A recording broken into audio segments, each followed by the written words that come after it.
Baik, Assalamualaikum warahmatullahi wabarakatuh. Salam, Om Swastiastu, Namo Buddhaya, Wedetong Tien, Rahayu, salam kebajikan, dan salam semua saudara.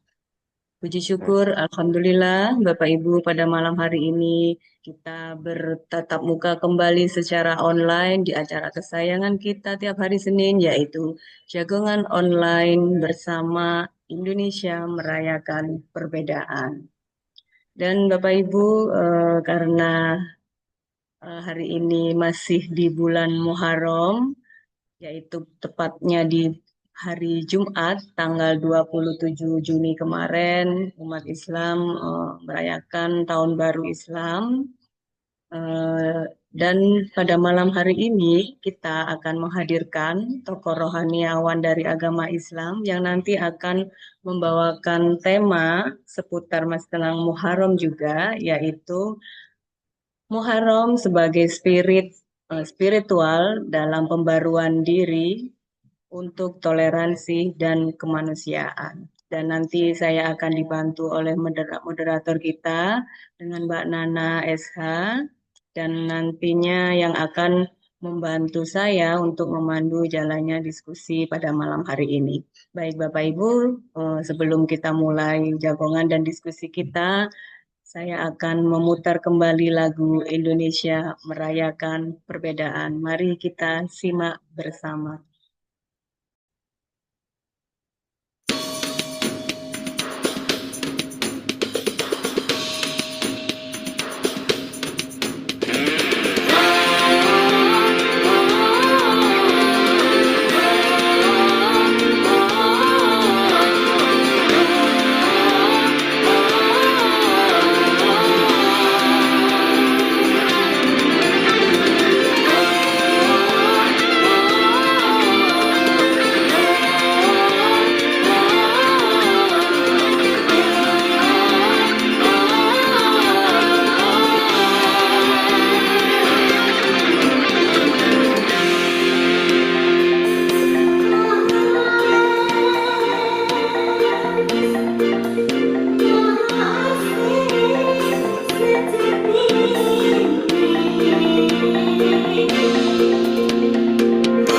Berbeda di antara kita bukan suatu halangan. Bergandeng tangan, berjalan berdampingan. Kita semua saudara, saling menyayangi. Bertoleransi, saling mengerti, dan saling berbagi. Mari bersatu, Mari bersama, kita adalah Bhinneka Tunggal Ika. Tuhan telah ciptakan perbedaan yang semestinya kita rayakan. Perbedaan adalah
Mari bersatu, mari bersama karena kita adalah Bhinneka Tunggal Ika.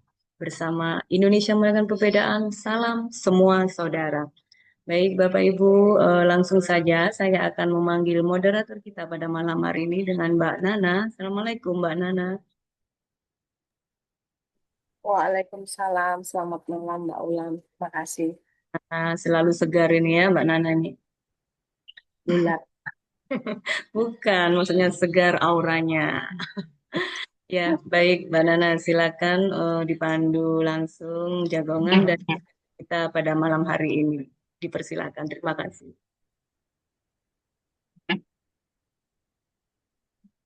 Assalamualaikum warahmatullahi wabarakatuh. Shalom. Salam sejahtera buat kita semua. Om Swastiastu, Namo Buddhaya, Wete Tongtien, Rahayu. Salam semua saudara. Semua saudara. Alhamdulillah, kita panjatkan puji syukur kepada Tuhan Yang Maha Esa. Pada malam hari ini telah melimpahkan rahmat dan karunia-Nya kepada kita semua, sehingga kita bisa berkumpul di sini dalam acara jagongan online IMP dalam keadaan yang sehat dan penuh berkah. Bulan Muharram adalah salah satu bulan suci dalam kalender Islam, yang mana bulan Muharram tidak hanya menandai perpindahan satu tahun Hijriah, tetapi merupakan momentum yang sangat untuk spiritual, baik pemindahan dalam diri maupun luar diri. Pada malam hari ini kita akan hadirkan pembicara dari tokoh rohani agama Islam, yaitu Kiai Haji Muhammad Asofa. Kami semua biasa memanggil beliau Buya Asofa. Beliau adalah pembina pesantren Ahli Sofa wal Wafa, penulis dan pelantun syair tanpa waton. Pada malam hari ini kita akan mendengarkan pemaparan tentang Muharram, seperti apa nilai-nilai luhur yang akan kita dapatkan dari apa yang akan dipaparkan nanti. Selamat malam, Gus Nisan. Selamat malam, Mbak Nana. Baik, terima kasih. Jadi untuk menyingkat waktu, karena tadi agak sedikit waktu, kami persilakan untuk menyampaikan paparan pada tema pada malam hari ini, yaitu Muharram sebagai spirit untuk toleransi dan kemanusiaan. Silakan. Terima kasih, Mbak Nana. Assalamualaikum warahmatullahi wabarakatuh. Salam sejahtera untuk kita semua. Shalom. Om Swastiastu, Namo Buddhaya, Wete Tongtien, Rahayu. Salam semua saudara. Salam semua saudara. Pertama-tama marilah kita panjatkan puji syukur kehadirat Allah Subhanahu wa taala yang telah membimbing kita dari kegelapan menuju cahaya pengetahuan, yang mencerahkan kita sehingga kita semua menjadi tahu mana yang hak, mana yang batil, mana yang diridhoi dan mana yang menyebabkan dimurkai. Salawat dan salam semoga terlimpahkan keharibaan baginda Nabi Agung akhir zaman Sayyidina Muhammad sallallahu alaihi wasallam yang telah memberi contoh teladan kepada kita semua bagaimana menjalani hidup dan menikmati kehidupan dengan penuh syukur, yang telah sukses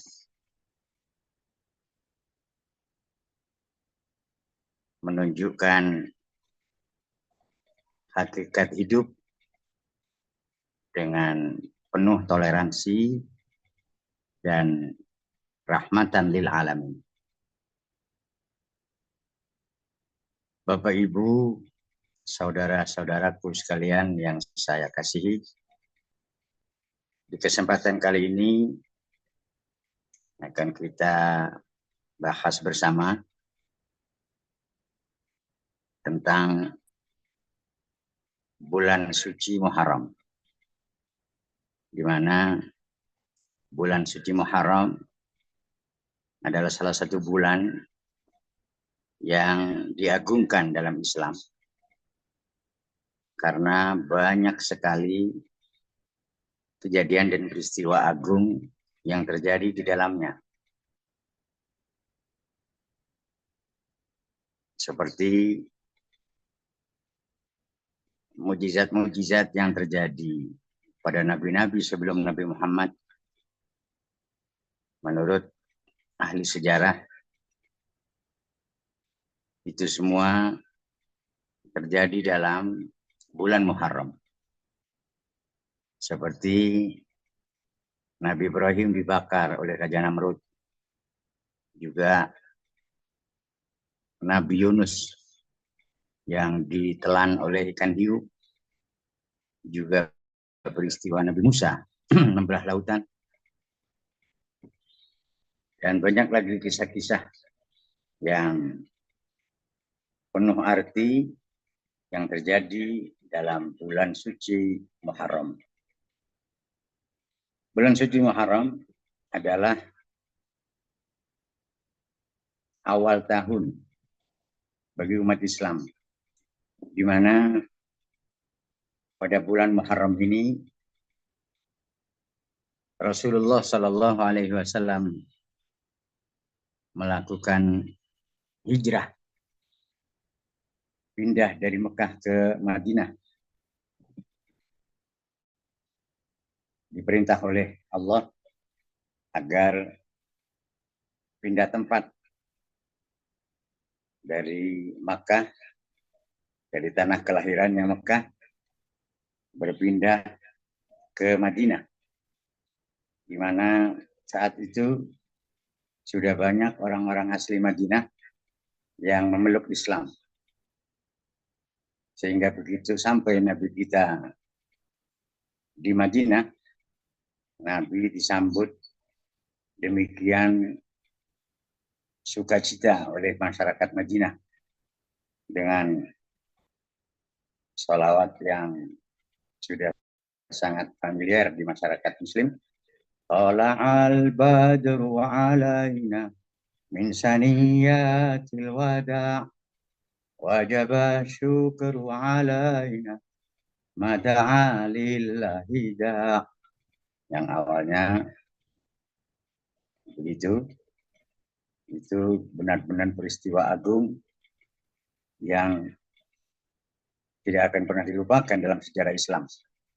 Bahwa Muharram adalah bulan hijrah yang kemudian hingga sampai pada masa kita ini, bulan Muharram dikenal dengan bulan pertaubatan atau bulan penyucian atau bulan hijrah. Tapi yang dimaksud bukan hijrah tubuh, zahir. Bukan hijrah dari satu tempat ke tempat yang lain seperti yang Nabi lakukan.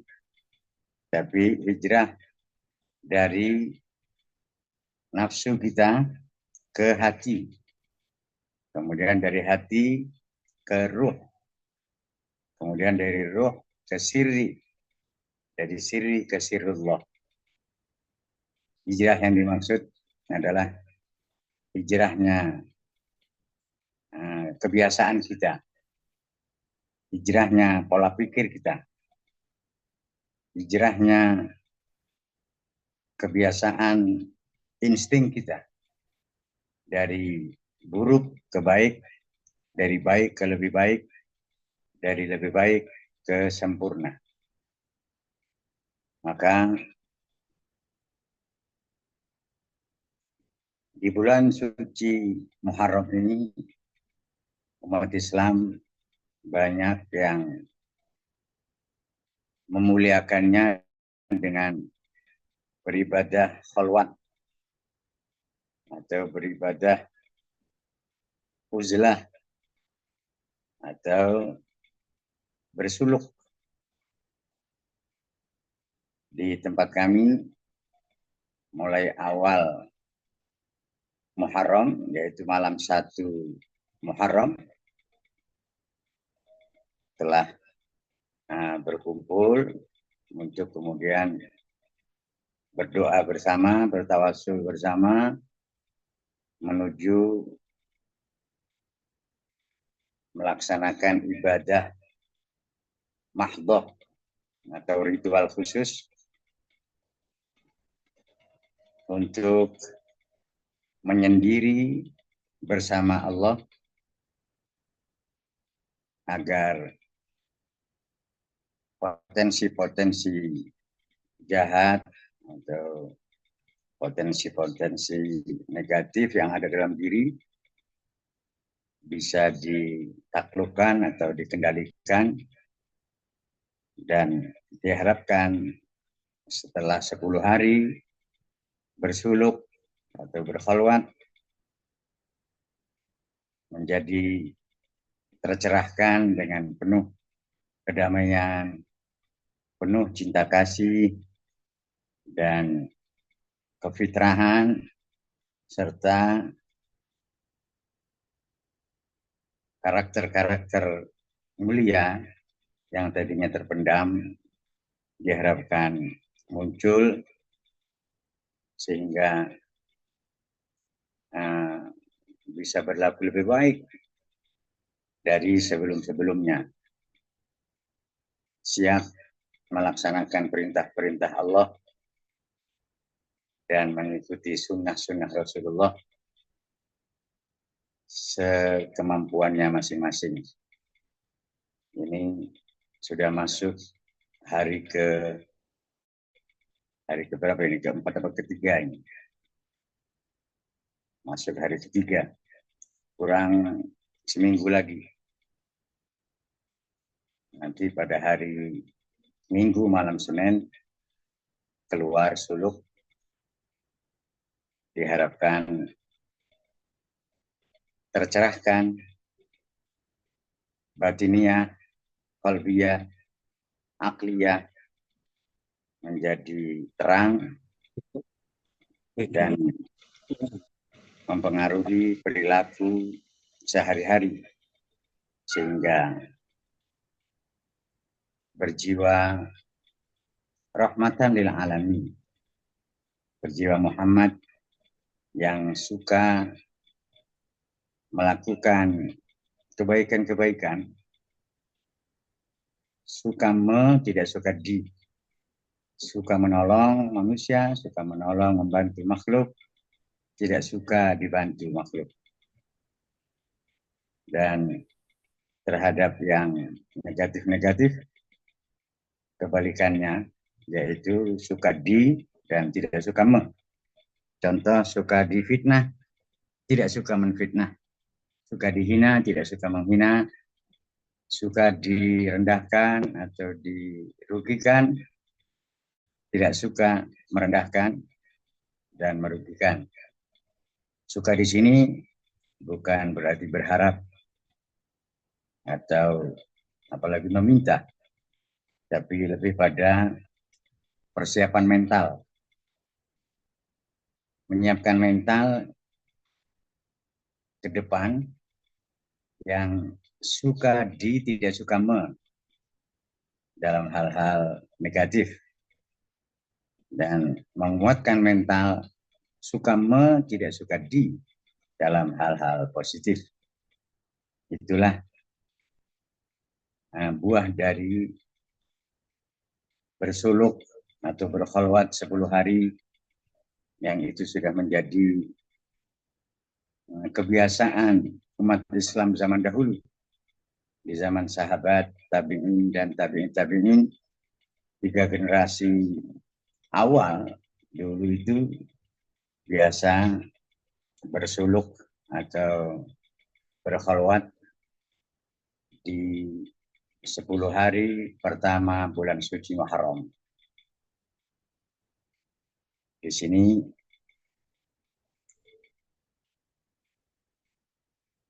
kita bahas momen yang sangat baik ini. Hendaknya kita semua umat Islam mengikuti jejak langkah pendahulu-pendahulu kita di zaman kenabian atau di zaman setelah ditinggal Nabi, yaitu zaman sahabat, atau setelah itu yaitu zaman tabi'in dan zaman tabi'in. Zaman tabi'in adalah pengikut setia sahabat. Tabi'in pengikut setia, para pengikut setia. Nah, sampai pada kita ini disebut tabi'in yang kesekian generasi yang hendaknya terus melestarikan ajaran-ajaran murni Islam yang gemilang dari jahiliyah menuju tercerahkan oleh pengetahuan yang dilandasi akhlakul karimah dan adab yang sempurna sebagai insan kamil, yaitu manusia yang terus berupaya menyempurnakan kemanusiaannya dengan meninggikan toleransi kepada umat lain, menghormati mereka, dan tidak merasa paling benar, juga tidak merasa lebih benar, karena tidak pernah membandingkan dirinya dengan orang lain. Umat Islam yang sesungguhnya dilarang membandingkan dirinya dengan siapapun. Jika membandingkan itu suatu keharusan, hendaknya membandingkan dirinya kemarin dengan dirinya yang sekarang, dan membandingkan dirinya besok dengan dirinya sekarang. Saya rasa agar lebih menarik lagi, lebih dalam, lebih luas, kita minta tambahan atau tanya jawab interaktif dengan para pendengar sekalian, khususnya dari para tokoh agama yang hadir malam ini. Saya rasa sementara itu dulu, Mbak Nana. Kita lanjutkan dengan dialog. Baik, terima kasih. Mohon maaf. Assalamualaikum warahmatullahi wabarakatuh. Waalaikumsalam warahmatullahi wabarakatuh. Baik, terima kasih kepada pemateri atau narasumber kita pada malam hari ini telah menyampaikan suatu pemaparan tentang bulan Muharram yang mana kita semua sudah mendengarkan bersama. Semoga ini menjadi suatu refleksi spiritual buat kita semua untuk menjadi lebih baik lagi. Untuk menggali dari apa yang sudah disampaikan, kita akan menerima tanggapan-tanggapan dari tokoh agama yang lain yang malam hari ini telah hadir. Dan untuk waktu pertama akan saya sampaikan kepada wakil tokoh agama Hindu. Di sini ada Bapak Dr. Gede Putu Swardana, STMM CNPR CKL. Selamat malam Bapak. Selamat malam Pak Gede. Suaranya belum terdengar, Pak.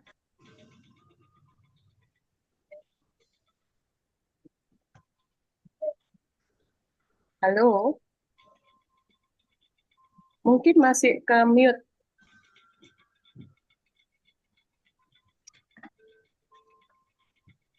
Prof. Nyoman. Ini sudah tidak ke mute, cuman kayaknya headsetnya mungkin.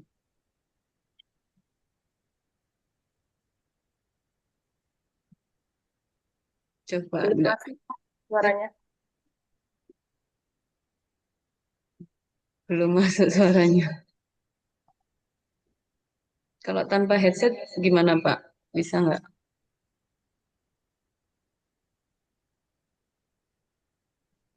Ya, belum terdengar.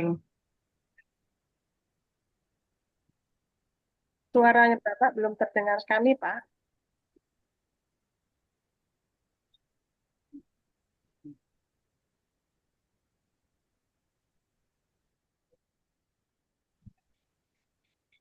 Mungkin kalau gitu digeser ke teman lain dulu aja, Bu. Nah, ini udah. Sudah, Oh sudah. iya, udah. Siap, siap, ya. Pak Gede, silakan Bapak. Oke, selamat malam untuk teman-teman di IMP. Om Swastiastu. Assalamualaikum warahmatullahi wabarakatuh. Om Tito Tien, Rahayu, Rahayu.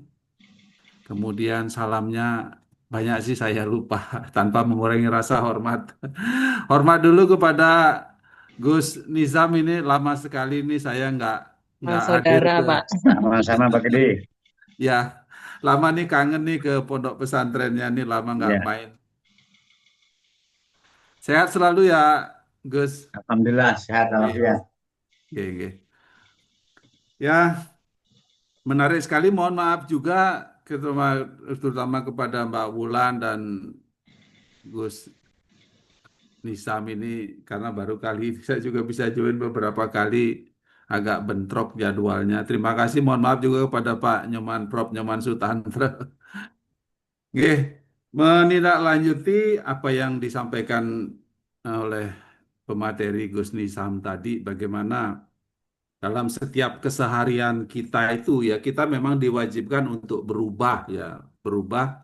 Tentu berubahnya ke arah yang positif, ke arah yang lebih baik ya.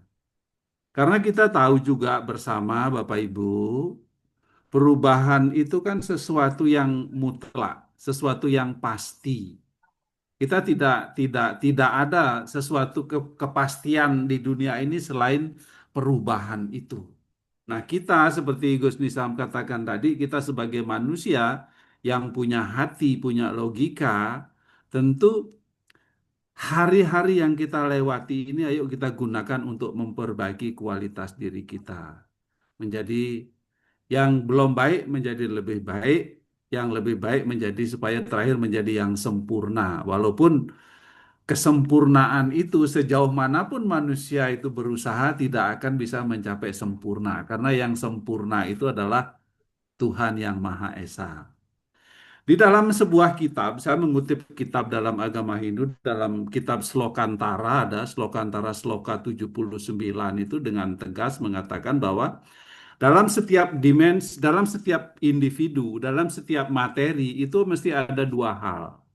Ada disebutkan guna apiasti, doso apiasti, nirdoso naiwa jayate. Kardama daiwa padmanasa nali dosa anti kan tekai.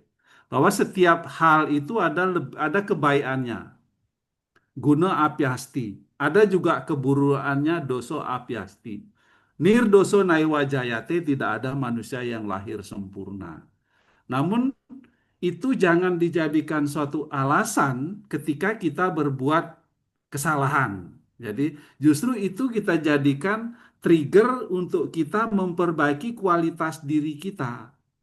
Nah, di dalam kitab yang lain, dalam kitab Bhagavad Gita, Adhyaya 4 Sloka 8 itu dengan tegas di sana dikatakan paritrenaya sadunam winasaya caduskritam dharma samse panartaya sambawani yuge yuge. Jadi untuk menegakkan kebenaran, untuk menjalankan kebaikan, untuk memperbaiki kualitas diri kita. Paritrenaya sadunam, winasaya caduskritam, kita hilangkan kekurangan-kekurangan di dalam diri kita. Dengan jalan apa? Dengan menjalankan kebaikan, menjalankan sifat-sifat yang mulia, sifat-sifat yang baik seperti dikatakan oleh Gus Nisam tadi, bahwa bagaimana setiap perilaku tindakan dari pikiran kita, perkataan kita, dan perbuatan kita itu selalu memberikan suatu kedamaian atau kebahagiaan bagi orang lain. Saya mengutip kata-kata bijak dari Bapak Presiden kita. Ketika kita tidak mampu untuk menolong 10 orang atau 100 orang atau banyak orang, setidaknya kita bisa menolong satu atau dua orang. Ketika satu atau dua orang pun kita tidak mampu menolong atau membantu, setidaknya kita tidak membuat orang lain itu takut atau orang lain itu sedih atau orang lain itu merasa terancam jiwanya. Jadi kita cukup mengendalikan perkataan kita, mengendalikan tingkah laku kita. Nah, di zaman sekarang yang serba terbuka, mungkin ini juga pesan untuk kita semua. Dunia ini kan ada di dalam genggaman kita ya. Kita sering menerima informasi lewat WA atau lewat media-media sosial yang lain. Ayo kita semakin cerdas untuk melakukan analisa terlebih dahulu terhadap berita itu. Apakah berita itu benar? Apakah berita itu salah?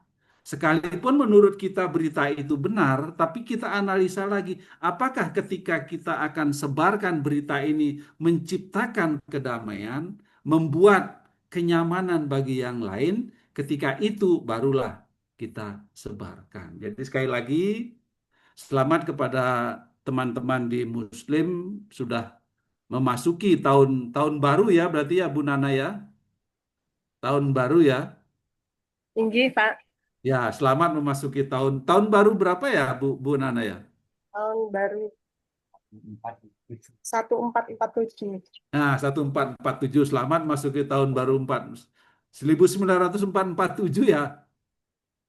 Bukan 1447, Pak. Oh, 14, oh ya, 1447, Iya, tahun Hijriyah kan. 1447 ya. Jadi selamat memasuki tahun baru 1447. Semoga di tahun ini akan menjadi lebih baik dalam segala hal dan semoga juga Indonesia merayakan perbedaan akan selalu ada, akan selalu menyuarakan kedamaian untuk kita semua, kedamaian untuk Indonesia, dan kedamaian untuk seluruh isi alam semesta. Kiranya demikian, Bu Nana. Terima kasih. Assalamualaikum warahmatullahi wabarakatuh. Om Swastiastu, Wong Tito Tien, Rahayu, Rahayu, Rahayu. Terima kasih. Terima kasih Pak Gede atas tanggapannya dengan adanya penambahan dari sudut pandang perwakilan Hindu semakin melengkapi kita tentang bagaimana kita merefleksi spiritual dengan momen hari Muharram, bulan Muharram ini.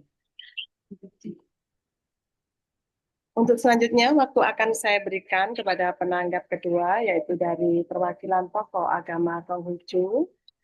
Di sini saya lihat telah hadir Bapak Junarto. Selamat malam, Pak Din. Malam Mbak Nana. Malam ini Dokter Hewan Ibu Liang Kaspe, Mbak Nana. Oh, baik, Ya, baik. terima kasih. Mohon maaf. Selamat malam, Ibu Liang Kaspe. Selamat malam, salam semua saudara. Salam semua saudara. Silakan Ibu untuk memberikan tanggapan atau sudut pandang. Tanggapan saya di tahun baru Hijriah ini, yuk kita bersama-sama membangun Indonesia. Kita semua saudara. Jadi kita saling selama sebulan ini, kita saling mawas diri, kita harus mengkoreksi diri sendiri dan toleransi pada sesama umat. Jadi bukan terus ini tahun barunya siapa, kita yang lebih baik, tidak. Tetapi kita yaitu tepat sarira tenggang ngasa. Jadi kita saling menghargai, kita ya saling menghargai perbedaan-perbedaan tersebut, tetapi semuanya bersama. Ada persamaan-persamaan. Semua agama yang ada dan diakui di Indonesia itu semuanya baik. Tidak ada minoritas, tidak ada mayoritas. Dan dalam bulan Hijriah ini, sebaiknya kita mawas diri, kita membersihkan diri kita, sehingga kita bisa menerima semua perbedaan-perbedaan itu. Demikian, terima kasih. Baik, terima kasih Ibu Liang Kasbe. Pesan moral yang sangat mendalam. Apapun bulan atau tahun yang menjadi suatu momen penting dalam keyakinan atau kepercayaan kita adalah hendaknya kita maknai adalah kebaikan bukan hanya kelompok atau agama tertentu saja.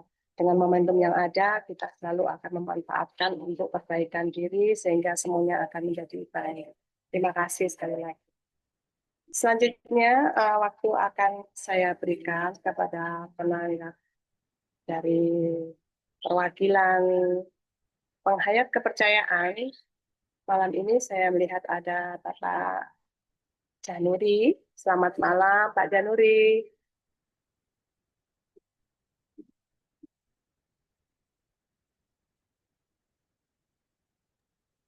Selamat malam juga. Dibuka kok angel men HP ini. Iya. Bisa terdengar suara saya, Mbak Nana? Bagus sekali, Pak. Monggo, silakan disampaikan. Sebentar. Bisa on cam, Pak. Mboten Oh, saged. bisa. Nyanda strum ini. Loh, ini loh, ditutul angel men. Wah, HP nek larang ini loh. Nah, ini sudah bisa ini. Ya, selamat malam semuanya. Salam sejahtera. Salam semua saudara. Untuk langsung saja, dengan adanya tahun baru bagi umat Islam, saya mengucapkan selamat menapak tahun baru. Semoga semua amal perbuatan kita yang baru, tentunya yang baik. Tentunya yang baik. Di dalam perspektif ajaran saya, untuk merubah semua amal perbuatan itu tidak harus menunggu tahun baru. Tidak harus menunggu tahun baru, namun di dalam tahun baru ini kok kebetulan saya bingung gitu loh. Bingungnya melihat kalender itu loh. Ada tahun baru kalender Jawa, ada tahun baru Pranoto Mongso. Loh, Sultan Agung dhisik lek ngitung piye iki aku ya ngono. Jadi sedikit saya membaca literasi di di medsos yang ada itu, pada kala itu zaman Mataram Islam, banyaknya pengikut Islam, dan agar tidak terjadi gap atau bentrok antara abangan dan golongan Islam untuk bersatu melawan Belanda. Ceritanya ngono literasi ini cari ini. Nah, maka diubahlah bahwa tanggal penanggalan Jawa 1 Suro itu bersamaan dengan Muharram. Sedangkan 1 Suro itu aja kan mengadopsi bahasa dari Oho Suro ya, katanya begitu. Nah, namun hal itu tidak jadi masalah. Tidak jadi masalah. Yang perlu kita sikapi seperti yang telah disampaikan oleh para tokoh-tokoh rohaniawan yang di depan tadi. Istilahnya apa? Mengalihkan. Jadi di tahun yang baru ini kita mengalihkan kebiasaan di tahun lama, itu kita buang. Yang kita buang apa? Yang kita buang adalah, saya tidak bicara positif, negatif, tapi langsung pada tujuan pelaksanaannya. Jadi amal perbuatan yang buruk kita tinggalkan, lalu kita melakukan amal perbuatan yang baik. Sedangkan amal perbuatan buruk maupun baik itu juga ada tanda-tandanya. Nah, amal perbuatan yang buruk itu yang seperti apa sih? Jadi nanti kalau kita bicara negatif positif, rada bingung, seperti saya rada bingung gitu loh. Jadi langsung itu depan saja. Amal perbuatan yang buruk itu selalu merugikan orang lain, membuat sakit hati, itu buruk. Nah, ini dijabarkan ya banyak pengertiannya kan begitu. Nah, kita beralih kepada amal perbuatan yang baik. Apa tanda-tandanya amal perbuatan yang baik itu? Selalu membuat orang merasa bangga dan senang melihat perilaku kita. Lalu kita tambahkan lagi dengan menumbuhkan manusia atau rasa kemanusiaan. Jadilah manusia yang sempurna. Nah, manusia yang sempurna itu seperti apa? Bukan berarti cacat fisiknya, bukan. Manusia yang sempurna itu adalah rohani dan jasmaninya, jiwa dan raganya sama manusianya. Artinya apa? Artinya di dalam amal perbuatan yang muncul itu adalah sifat-sifat kemanusiaan. Bukan sifat-sifat kebendaan, hewan, maupun dari pakarnya makhluk lainnya, makhluk halus misalkan, jin, katakan setan gitu. Nah, di sini manusia itu memiliki sifat. Memiliki sifat apa? Welas dan asih. Welas itu suka menolong pada kerepotan dan kesusahan orang lain. Asih itu suka berderma pada kekurangan orang lain. Nah, maka menjadi perenungan saya, jika perlu dengan diikuti yang lain, kalau mau, kalau enggak ya enggak apa-apa, kan begitu. Jadi selalu kita koreksi, saya itu selalu koreksi. Oh iya, saya seharian tadi amal perbuatan saya seperti apa? Apa sekiranya itu membuat orang merasa lega atau menyakiti orang. Saya rubah apabila amal perbuatan itu merugikan orang. Sedikit bertindak lebih baik daripada tidak sama sekali. Dalam bahasa Jawanya itu ojo dadi gajah diblangkoni, iso kojane ra iso nglakoni, kan begitu.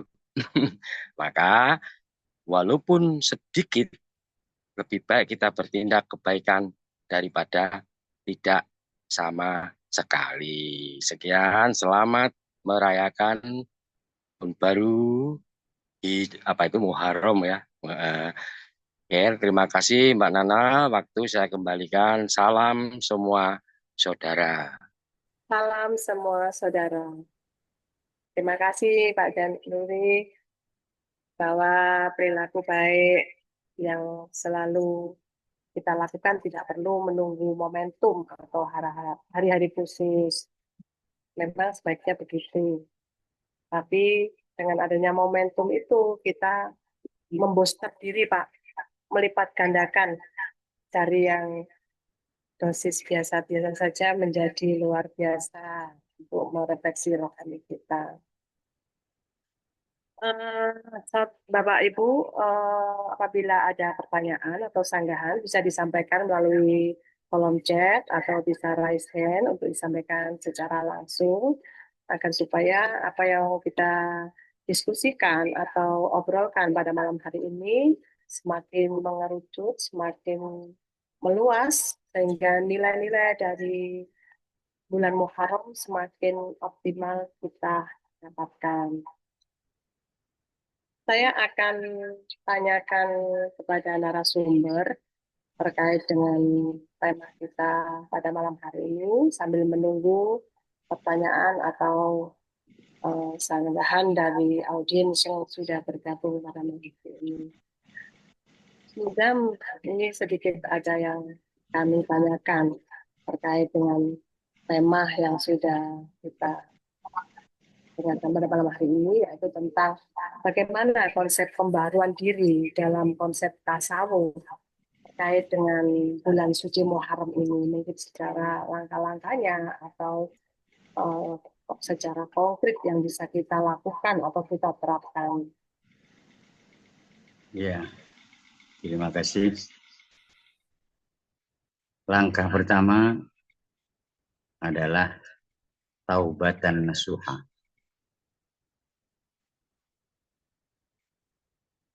Taubatan nasuha pengertiannya adalah menyesali segala perbuatan yang dampaknya merugikan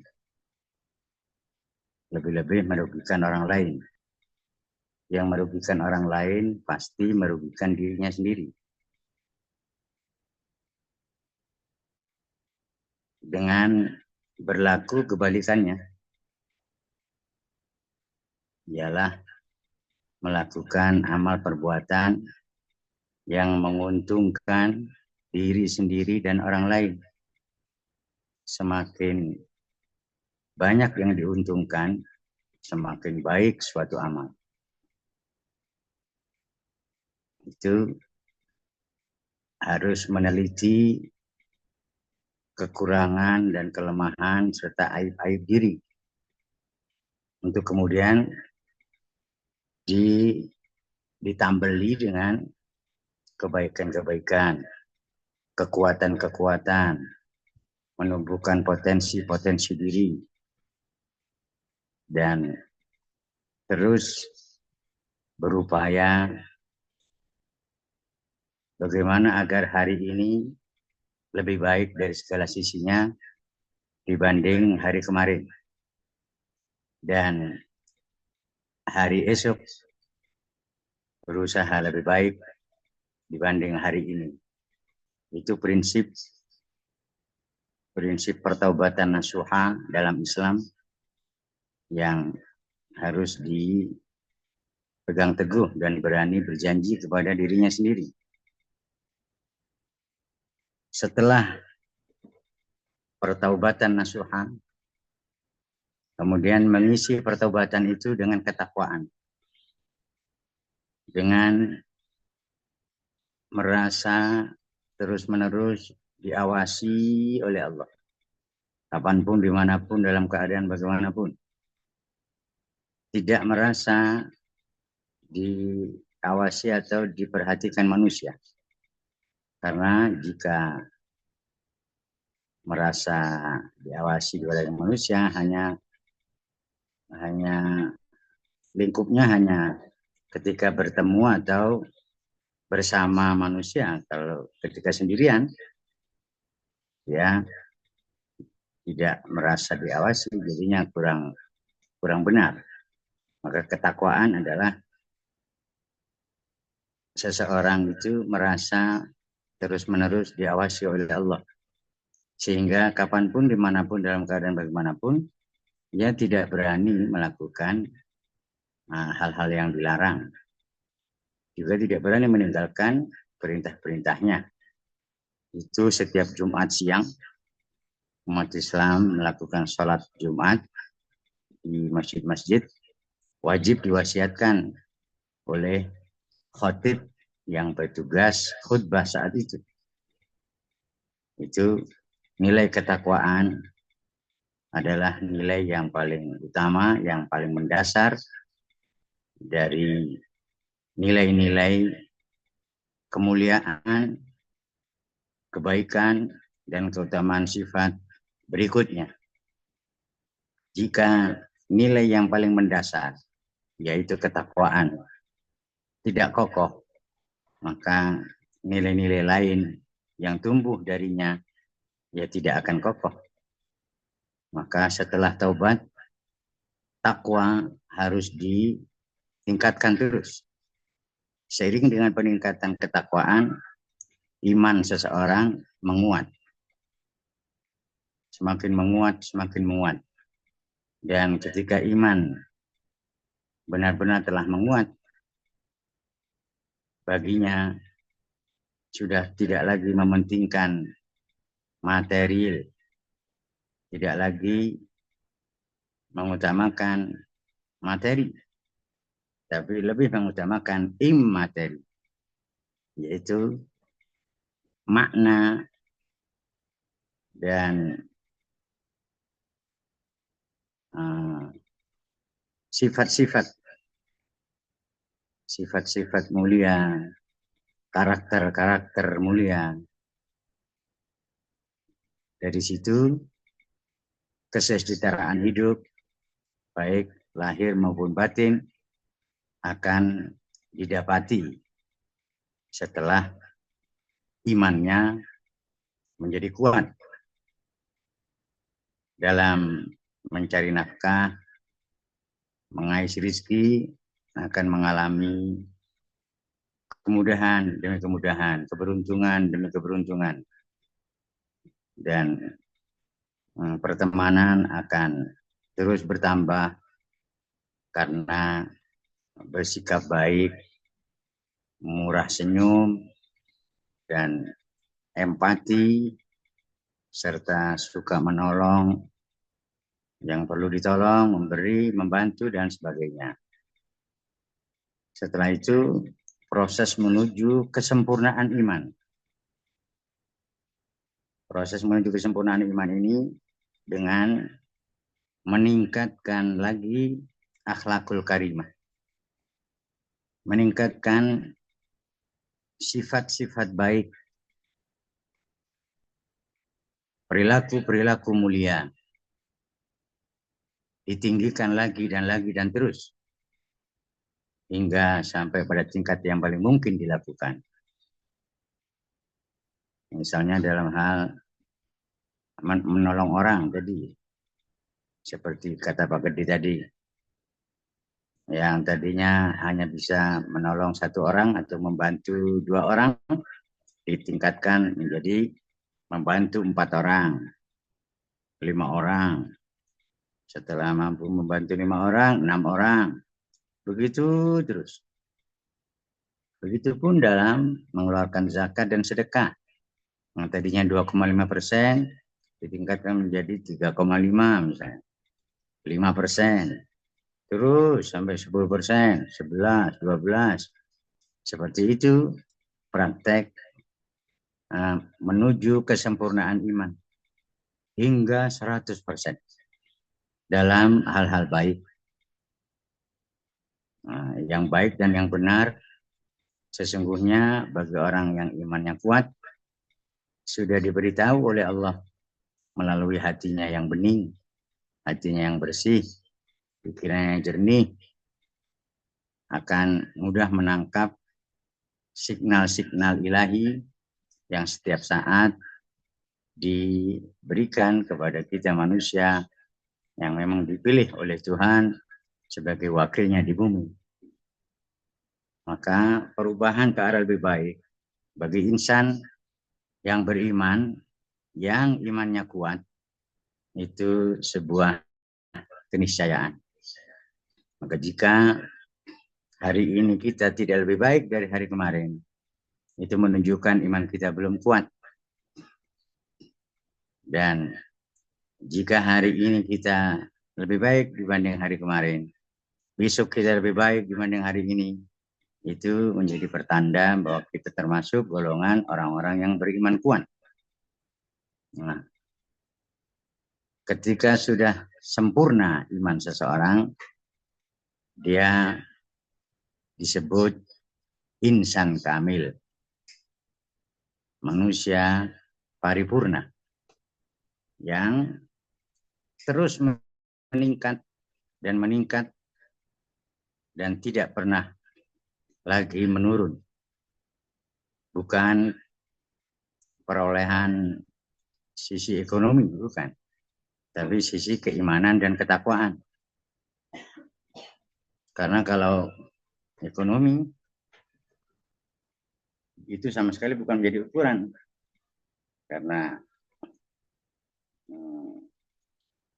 usia ketika sudah kepala 5, di situ potensi lahiriah akan menurun.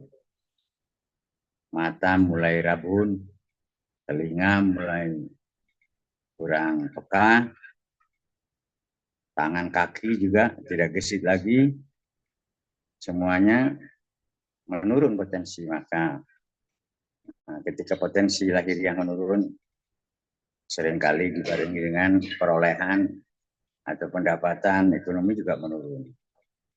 Tapi yang dimaksud di sini adalah peningkatan pendapatan nilai-nilai hidup atau pendapatan makna-makna mendalam tentang hakikat hidup dan kehidupan. di mana kita dipercaya oleh Tuhan sebagai wakilnya di bumi dengan tujuan melestarikan dan turut menjaga kelangsungan hidup seluruh makhluk, tidak hanya manusia saja, tapi juga semua makhluk yang menghuni bumi ini. Kita dipercaya untuk menjaga ekosistem keberlangsungan hidup, maka orang yang sudah sempurna imannya, yang disebut insan kamil, tidaklah akan menebang pohon sembarangan atau tidak akan merusak alam demi kepentingan pribadi atau kelompoknya, tapi menjaga keberlangsungan alam semesta ini bagaimana ia berjalan sesuai dengan apa yang dikehendaki oleh Tuhan Yang Maha Kuasa. Karena akan ada generasi yang hidup sesudah kita, sebagaimana kita dihidupkan oleh Allah, melanjutkan kehidupan generasi-generasi sebelumnya. Demi kesinambungan yang harmoni itu, kita harus bertanggung jawab, tidak hanya memikirkan kepentingan kita saja, tapi juga harus memikirkan, memperjuangkan kepentingan hidup anak cucu kita ke depan. Bagaimana agar mereka hidup lebih baik dan lebih baik lagi. Demikian Mbak Nana. Terima kasih. Baik, terima kasih. Baik Bapak Ibu, itu tadi sudah disampaikan tentang prinsip-prinsip dalam konsep tasawuf untuk pembaharuan diri dalam momen bulan suci Muharram. Semoga esensi-esensi kita dapatkan dan kita meningkatkan perilaku baik setelah dilaksanakan atau dicontohkan oleh para pendahulu kita, yaitu para nabi maupun para tokoh rohaniawan yang sudah memberikan contoh-contoh dari. Baik, selanjutnya tokoh penanggap saya lihat di sini sudah tidak ada lagi ya Mbak Wulan.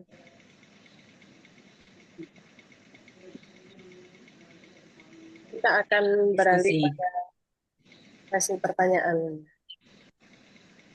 Ya, saya akan bantu bacakan ya Mbak Nana. Baik, ya. Ini kita lihat ada lumayan banyak nih pertanyaannya, ada 5 pertanyaan. Mungkin saya baca satu-satu dulu langsung dijawab gitu aja ya. Pertanyaan pertama, apakah ada cara lain untuk memahami toleransi selain memiliki pemahaman ilmu yang luas? Itu pertanyaan pertama. Ya, karena tidak akan toleransi jika ilmunya tidak luas. Tidak cukup hanya ilmu luas, harus ditambah kesadaran yang tinggi. Kesadaran akan bahwa setiap makhluk hidup berhak menikmati kehidupan. Karena setiap manusia sesungguhnya terlahir dalam keadaan fitrah dan merdeka. Artinya selama hidupnya ia berdaulat atas dirinya.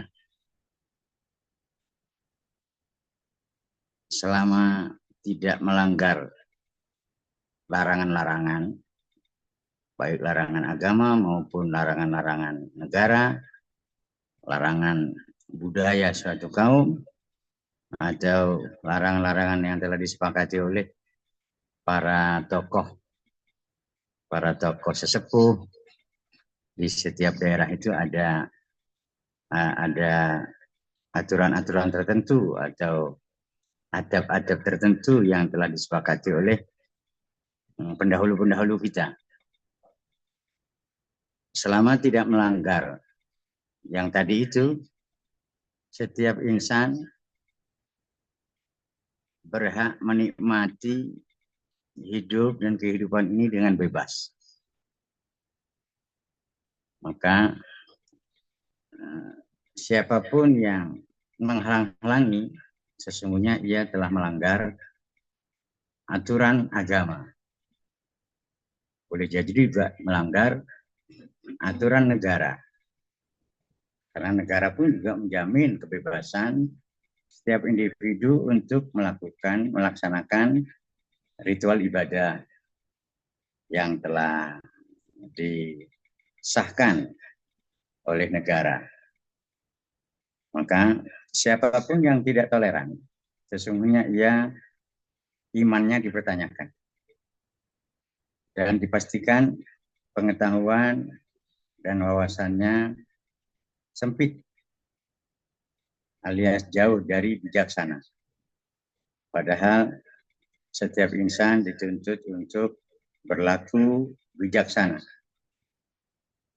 Artinya saling menghormati dan saling menjamin kebebasan dalam menjalankan ibadah atau ritual yang diyakininya masing-masing. Maka seruan untuk meluaskan ilmu pengetahuan ditambah meninggikan kesadaran dan ma'rifat, mahabbah ma'rifah, itu adalah karunia dan anugerah ilahi yang hanya diberikan kepada mereka-mereka yang imannya kuat dan yang imannya sempurna. Selain pengetahuan, yang harus diraih adalah kesadaran yang tinggi akan menghormati hak-hak dan kewajiban orang lain, khususnya dalam hal ini yang beragama lain, yang harus kita yakini mereka juga hamba-hamba Tuhan yang Maha Kasih, Maha Esa. Memang kenyataannya Tuhan tidak menghendaki satu agama di atas bumi ini. Tuhan menghendaki banyak agama, namun hakikat atau inti dari ajaran tiap-tiap agama itu tidak kemana-mana, ya hanya menuju kepada Tuhan yang Maha Esa dan memanusiakan manusia dengan adil dan beradab serta menjunjung tinggi harkat dan martabat manusia, apapun warna kulitnya, apapun sukunya, kita dilarang melihat perbedaan warna kulit itu sebagai sebagai halangan untuk kita bertoleransi menuju bersatu, hidup rukun, damai, tepo seliro, dan membangun Indonesia ini menuju perbedaan dengan harmoni. Seperti itu, Mbak Nana.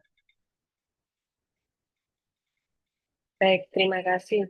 Semoga penjelasan yang diberikan sudah bisa menjawab dari apa yang dipertanyakan tadi. Saya rasa sudah sangat lebar sekali penjelasannya, komplit, lebih komplit dari pertanyaannya. Selanjutnya bisa dibacakan lagi Mbak Ulan untuk pertanyaan berikutnya.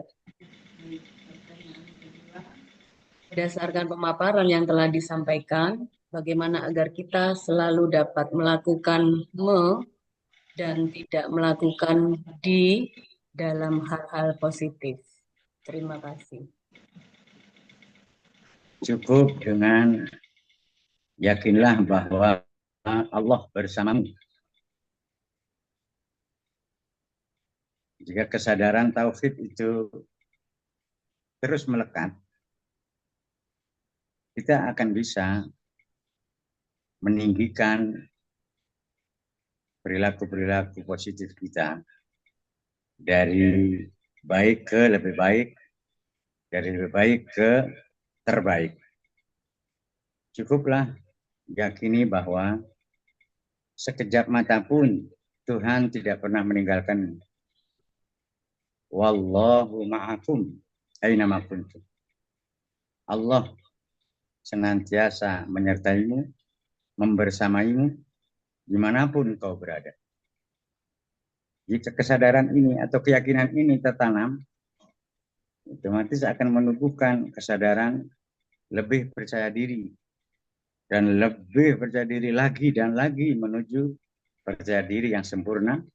Dan ketika percaya diri yang sempurna, mudah sekali untuk meningkatkan perbuatan baik yang tentu kita sukai dan juga disukai semua orang. Ya, itu aja. Masih banyak ini pertanyaannya. Masih Ya. Kita lanjut ke yang ketiga ya. Baik. Lagi, sejauh mana batasan toleransi kita dalam perspektif Islam terhadap penganut agama lain? Mungkin bisa dijelaskan berdasarkan studi kasus. Batasannya ya, kita tidak sampai masuk ke kamar pribadi mereka. Boleh masuk ke rumah mereka, ke ruang tamu, karena ya sebelumnya ya kita Assalamualaikum dan dipersilakan oleh mereka, dan jangan sampai memasuki kamar-kamar khusus. Seandainya pun dipersilakan, hendaknya kita tidak mau, karena kita tahu itu adalah ruang privasi atau ruang pribadi. Itu batasannya. Karena tiap-tiap kita pun juga punya ruang privasi atau tempat yang privasi, yang tidak mau atau tidak suka ruang privasi atau pribadi kita itu ada orang lain yang ikut campur, lebih-lebih dalam urusan agama. Jadi wilayah itulah batasannya.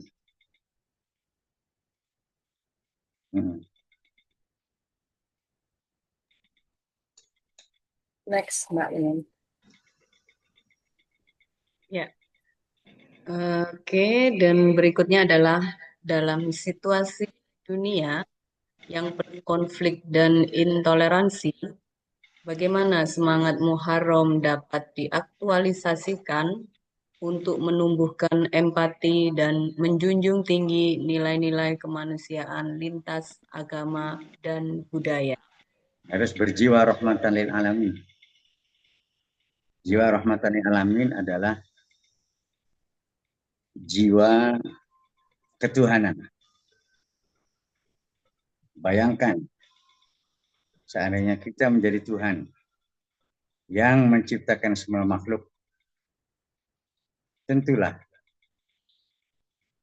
kita akan menyayangi, mencintai makhluk ciptaan kita. Hendaknya kita fana fillah, meleburkan kedirian rendah kita ke dalam diri tinggi yang maha mulia, yang maha esa, Allah Subhanahu wa Ta'ala, dengan mencontoh pribadi agung. Kalau dalam Islam, Nabi Muhammad Sallallahu Alaihi Wasallam yang 27 kali peperangan yang dilakukan, tak satu pun dari 27 kali itu memulai Jadi peperangan Nabi beserta sahabat-sahabatnya yang terjadi dulu itu karena difa anin nafsi, yaitu membela kehormatan diri. Masa iya diserang atau dirugikan terus-menerus, diam terus, ya nggak mungkin. Tapi sekalipun Nabi tidak pernah memulai menyerang. Maka peperangan yang terjadi itu karena terpaksa. Karena membela diri itu menjadi kewajiban. Kalau tidak berani membela diri padahal tidak bersalah, itu berarti sama dengan putus asa atau bunuh diri.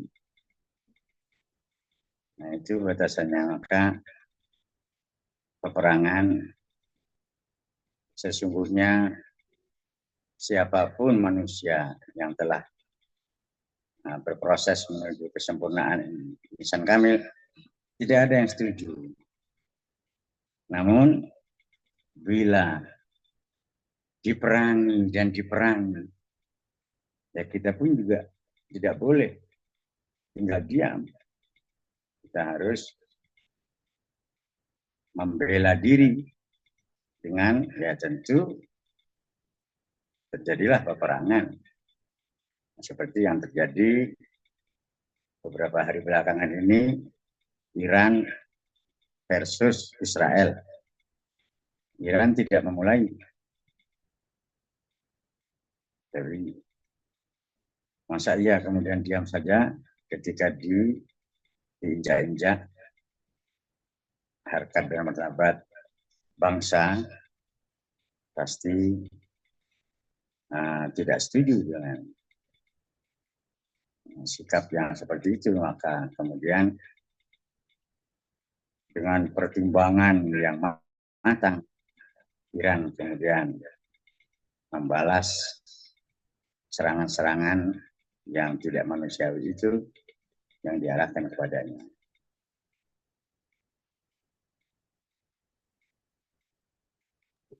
Baik, berikutnya. Mungkin ini pertanyaan terakhir. Baik, ini masih ada lagi ini.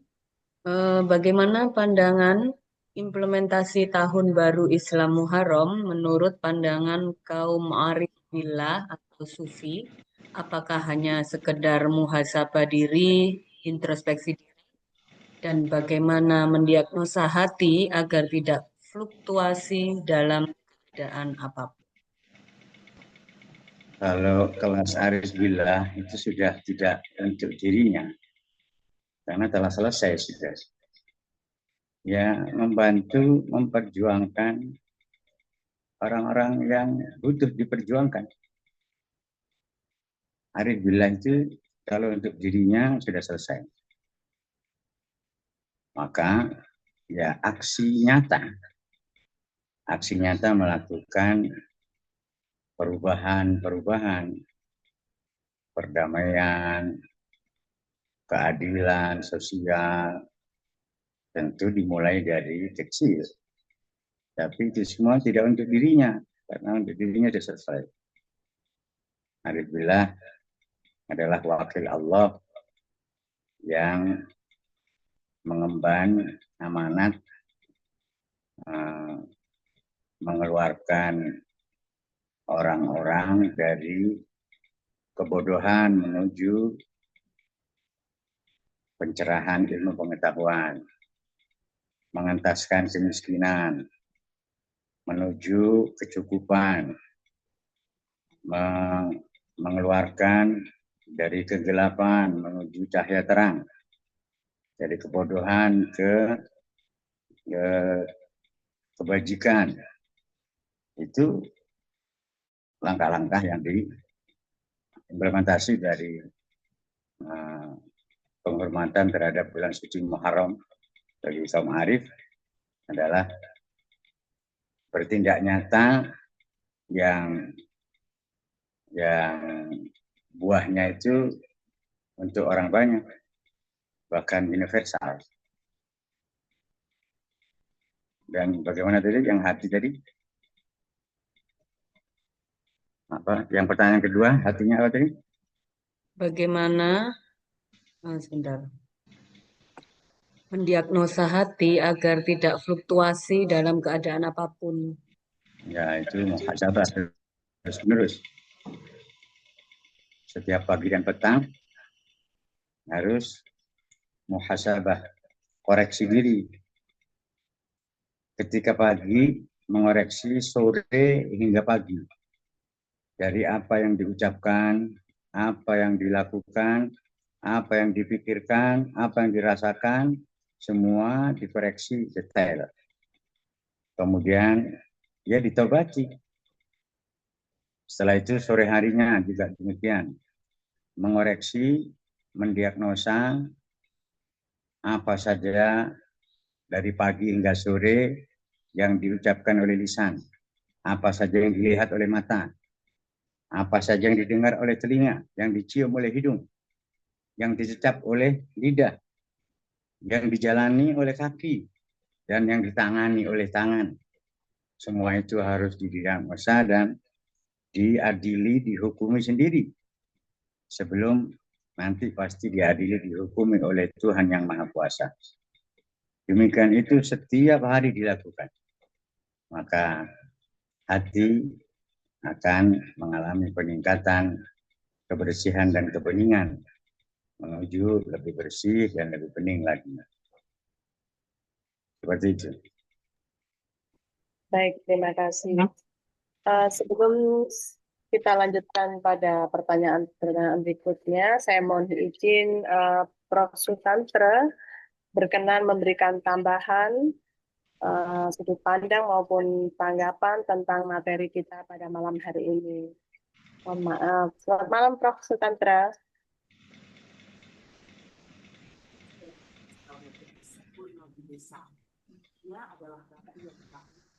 Masih di tempat, Kak, Prof? Selamat malam. Alhamdulillah, mohon maaf. Saya kangen dengan padanya Prof. Sutantra yang selalu sistematis dan melengkapi dari apa yang kita perbincangan bersama. Silakan, Prof. Ya, salam semua saudara. Salam semua saudara. Dan selamat pada umat muslim dengan tahun barunya. Mudah-mudahan dengan tahun baru ini kita betul-betul menjadi baru yang lebih baik. Kalau di Hindu, tadi Pak Gede sudah menyampaikan, Hindu selalu mengatakan ajaran agama itu selalu menuntun perjalanan rohani dan jasmani. Berarti selalu berubah menjadi lebih baik. Setiap langkah apapun yang dilakukan, kalau di Hindu itu ada ritual-ritual, apapun yang kita lakukan, itu adalah langkah untuk pendakian moral dan spiritual. Untuk apa pendakian moral spiritual itu? Adalah untuk membentuk akhlak mulia, karakter dan budi pekerti luhur. Sampai itu saja nggak cukup. Kalau kita tidak melakukan pendakian moral, kita beragama itu baru agama KTP. Kalau betul-betul kita melaksanakan ajaran agama, melaksanakan ritual, itu adalah proses pendakian moral dan spiritual. Untuk perbaikan akhlak kita, akhlak mulia kita. Untuk apa? Untuk membangun kehidupan, kalau di Hindu katakan kehidupan yang moksardem jagatita. Kehidupan yang rukun, damai, harmonis, adil, dan sejahtera. Dalam kebinekaan yang penuh welas asih. Jadi perjalanan itu terus meningkat terus. Apapun yang kita lakukan, apalagi tahun baru gitu, kita menjadi meningkatkan moral dan spiritual kita. Dan bagaimana kita bisa meningkatkan moral spiritual kalau di Hindu diajarkan di dalam kita, musuh yang paling besar itu adalah ada pada diri kita, bukan di luar diri kita. Maka itulah kita harus melakukan pendakian moral dan spiritual. Siapa musuh kita? Kalau di Hindu dikatakan sadripu, 6 musuh yang utama. Yang pertama itu kama, nafsu. Itu yang paling sulit untuk dikendalikan. Yang kedua itu adalah kroda, marah atau ego. Makanya terjadi ego sektoral. Sedikit terjadi marah kita itu. Kemudian keserakahan ini yang membuat kita mabuk harta dan tahta. Itu yang terjadi, keserakahan itu. Yang ketiga, berikutnya keempat itu kesombongan, keangkuhan, kemabukan. Bisa kita angkuh karena merasa paling pinter, bisa paling benar gitu, keangkuhan. Dan berikut yang kelima, iri dengki. Yang keenam itu kegelapan dan kebodohan. 6 inilah sebetulnya yang kita harus kendalikan. Setiap langkah, setiap apapun yang kita lakukan, ritual agama apapun, kita melangkah untuk memperbaiki itu menjadi sadmitra, 6 welas asih. Sehingga kita bisa membangun kehidupan yang rukun, damai, dan harmonis. Itulah sebetulnya toleransi. Toleransi yang utama itu adalah kita paham betul apa yang dirasakan oleh orang lain. Apa yang dipikirkan oleh orang lain. Sehingga kita kalau menyakiti orang lain, kita betul-betul kalau kita tidak mau disakiti, jangan menyakiti orang lain. Berarti kita merasakan apa yang dirasakan oleh orang lain. Kita bisa memahami apa yang dipikirkan oleh orang lain. Itu kita menjadi bijak. Kita paham betul bahwa diri kita itu adalah sama dengan yang lain. Kalau kita sudah menyatakan diri kita sama dengan yang lain, kita akan bisa memahami apa yang dipikirkan oleh orang lain. Apa yang dirasakan oleh orang lain. Kalau orang lain merasa sakit, kita juga harus merasa sakit. Kalau dihina, kita merasa sakit, jangan menghina orang lain. Menyakiti orang lain, kita merasa sakit, jangan menyakiti orang lain. Ini yang utama. Ini utama. Tadi Pak Gede mengatakan, kita perubahan. Yang perubahan. Perubahan apa? Perubahan untuk pendakian moral dan spiritual. Memperbaiki akhlak kita, memperbaiki laku kita. Agama itu bukan pengetahuan. Agama itu laku.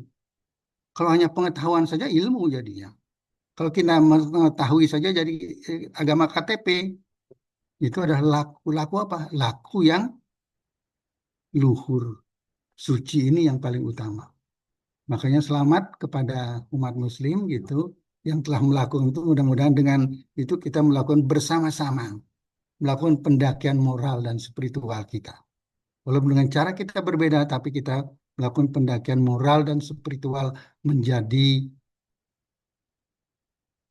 manusia yang berkarakter dan berbudi pekerti luhur yang dinamakan berakhlak mulia. Kita bisa membangun kehidupan yang betul-betul rukun, damai, adil, dan sejahtera. Sehingga kita pekikkan salam semua saudara. Sehingga kita semua bersaudara. Hati kita penuh ulas asih. Saling asah, saling asih, dan saling asuh. Itu Nana, terima kasih. Baik, terima kasih Salam banyak semua saudara. semua saudara. Selamat tahun baru. Terima kasih, Prof. Tuhan memberkati. Suatu tambahan yang sangat kompleks sekali dan luar biasa dari Prof. Nyoman Sutantra. Beliau adalah perwakilan salah satu tokoh dari agama Hindu yang mana perbaikan diri melalui pendakian spiritual untuk mencapai suatu perilaku mulia. Betul dikasihkan toleransi dengan bisa merasakan dan melihat beban atau apa yang dirasakan orang lain. Semoga kita semua bisa memetik atau menularkan esensi-esensi yang sudah kita dapatkan malam ini. Baik Bapak Ibu, selanjutnya waktu masih ada, saya akan menyapa Pak Junarto. Selamat malam Pak Junarto. Bisa memberikan tambahan lagi Pak Junarto dari agama Konghucu. Pak Jun masih di tempat? Sepertinya Pak Jun belum. Ya, mungkin kita bacakan, masih ada tersisa satu lagi pertanyaan, Mbak Nana. Silakan ya. Saya bantu bacakan ya. Mohon izin bertanya bahwa kebeningan hati adalah kunci dalam menuju menguatnya iman. Bagaimana cara membeningkan hati dan menjaga kebeningan hati tersebut? Atau bahkan cara semakin berkilau saking sempurna kebeningan hati tersebut sehingga bisa terpancar pada setiap bagian yang lain yang ada pada diri kita. Demikian. Menumbuhkan cinta kasih, kepedulian, dan kepekaan rasa harus terus diasah.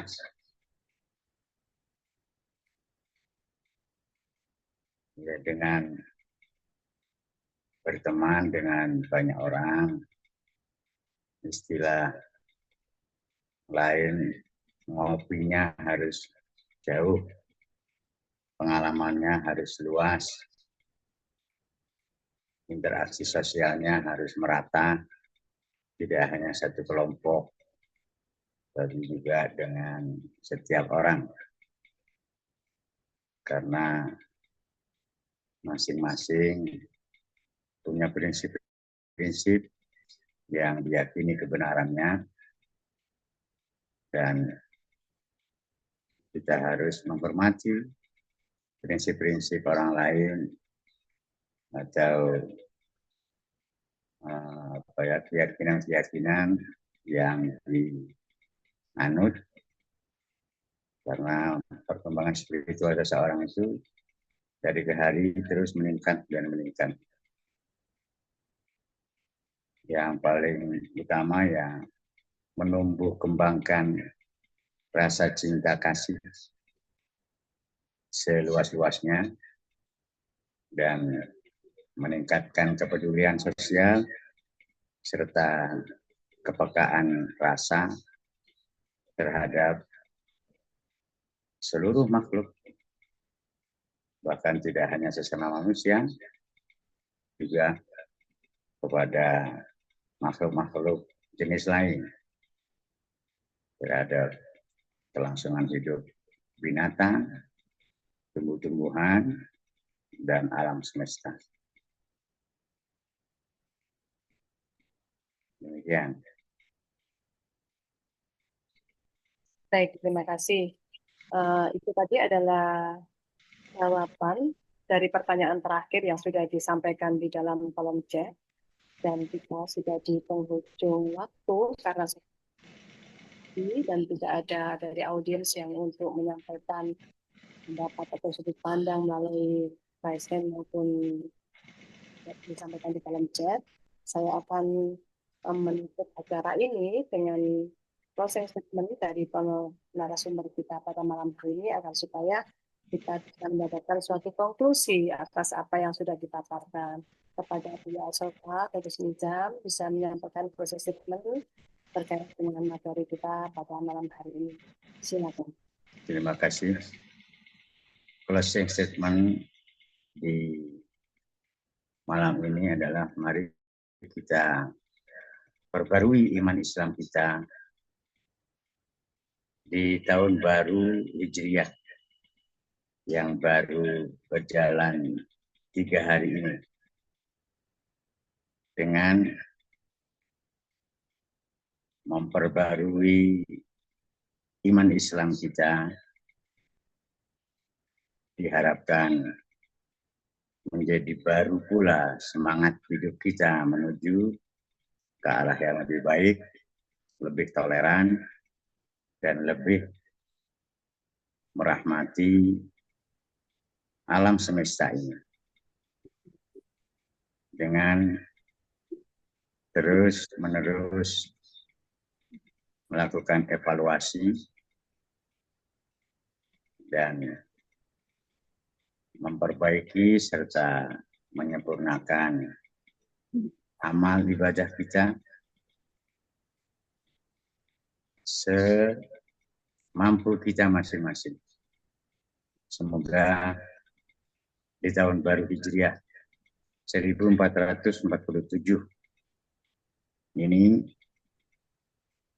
iman Islam kita diperbarui oleh Allah Subhanahu wa taala, dan semoga kita semua termasuk hamba-hamba pilihan yang akan didudukkan di maqam ihsan di sisi Allah Subhanahu wa taala.